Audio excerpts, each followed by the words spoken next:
আজ আমরা আলোচনা করব সর্বাধিক শুভ গ্রহ গুরু গ্রহকে নিয়ে।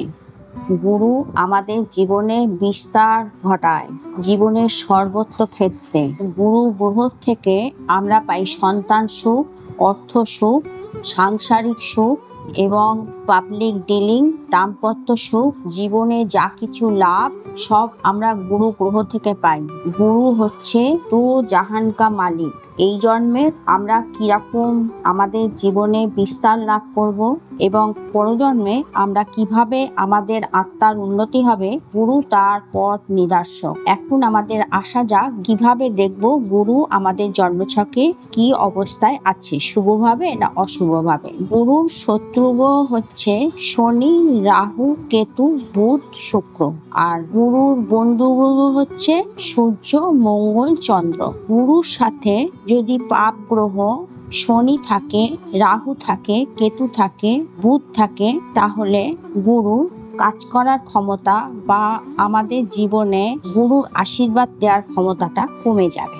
যদি গুরুর বন্ধু গ্রহ হচ্ছে সূর্য, চন্দ্র, মঙ্গল, সেক্ষেত্রে সূর্য যদি রাহুর সাথে বা কেতুর সাথে থাকে, চন্দ্র যদি রাহু বা কেতুর সাথে থাকে, আর মঙ্গল যদি বধ হয়ে যায় কুণ্ডলিতে, বা মঙ্গল চতুর্থ স্থানে, লগ্ন থেকে চতুর্থ স্থানে অথবা লগ্ন থেকে অষ্টম ঘরে বসে, তখন গুরু কম ফল দেবে। সুতরাং গুরু যদি জন্মছকে কোনোভাবে অসুবিধায় পড়ে, তাহলে দেখতে হবে যে চন্দ্র কেমন আছে, সূর্য বা মঙ্গল কেমন আছে। এরা যদি পাওয়ারফুল পজিশনে থাকে, তাহলে গুরুকে এরা সাহায্য করবে এবং গুরু আমাদের জীবনে উন্নতিতে সুবিধা করবে। এখন আসা যাক 12 নম্বর ঘর, 1 নম্বর ঘর, 2 নম্বর ঘর, 3 নম্বর, 4 নম্বর এবং 5 নম্বর ঘরে লগ্ন থেকে গুরু যদি থাকে, তাহলে সেই গুরু শনি ও সূর্য দুজনকেই সাহায্য করবে। শনিকে সাহায্য করবে মেটেরিয়ালিস্টিক চিজের ওপরে, কাজের ওপরে, ধন, বৈভব, ঘর, বাড়ি, গাড়ি এসব দিতে সাহায্য করবে। আর সূর্যকে কিভাবে সাহায্য করবে?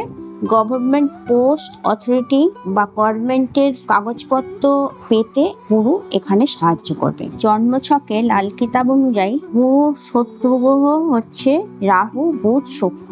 প্রথম বড় শত্রু হচ্ছে রাহু, সেকেন্ড শত্রু হচ্ছে বুধ, 3 নম্বর শত্রু হচ্ছে শুক্র। গুরুর 5টি ঘর।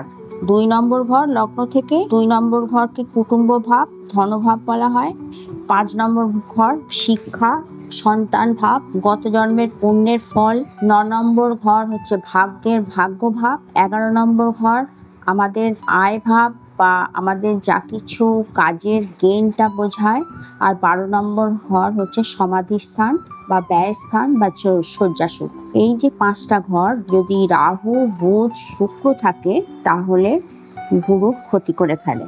আজকাল কলিযুগে গুরু কিছুটা হলেও কম। গুরু যদি একটু টেন্টও পড়ে যায়, এই 5টা ঘরের মধ্যে হয়তো 2টো ঘর খারাপ, 3টে ঘর ভালো, 60% ভালো আছে, তাও চলে যাবে। এবার বলি যে 1 থেকে 6 নম্বর ভাবে, মানে প্রথম ভাবে যদি রাহু থাকে এবং গুরুও যদি 1 থেকে 6 নম্বর ঘরে বসে, কিন্তু একসাথে নয়, তাহলে ব্যক্তি আধ্যাত্মিক শক্তির মালিক হয়। এদের জীবনে স্পিরিচুয়াল নলেজ খুব হয়, ভগবানের সাথে খুব তাড়াতাড়ি সংযোগ তৈরি করতে পারে। কিন্তু যদি গুরু ও রাহু একসাথে হয়ে যায়, তাহলে স্পিরিচুয়াল নলেজ তৈরি করার জন্য সে চেষ্টা করবে, কিন্তু সে সফল হতে পারবে না। সে লোককে পরামর্শ দেবে, তার পরামর্শ অনেক কাজ করবে, কিন্তু সে যখন অসুবিধায় পড়ে, তখন তার জ্ঞান কোনো কাজ দেয় না। 7, 8, 9, 10, 11, 12 এইখানে যদি গুরু আসে, তাহলে এই গুরু টাকা কামানোর জন্যে তৈরি হয়ে যায়। ঘর গৃহস্থ টাকা কামানোর চক্করে পড়ে যায়, স্পিরিচুয়াল কানেকশন এদের হয় না। পেছনের ঘরে যদি গুরু থাকে, তাহলে তারা সংসারের চক্করে মায়ার বন্ধনে আবদ্ধ হয়ে যায়। থ্যাংক ইউ বন্ধুরা, আপনারা আস্তে আস্তে এগিয়ে চলুন। আমার চ্যানেলগুলো সাবস্ক্রাইব করবেন, বেশি বেশি করে শেয়ার করবেন। আর আমার তাছাড়া শনি নিয়ে আমি যেটা বলেছি, শনি কোন ঘরে কি ফল দেয়, সেটা আপনারা দেখবেন। দেখলে আপনারা অনেকটা বুঝতে আপনাদের সুবিধা হবে। তারপরে আপনাদের এইটা আলোচনা করতে বা এপিসোডটা নিয়ে ভাবতে আপনাদের খুবই সহযোগিতা করবে।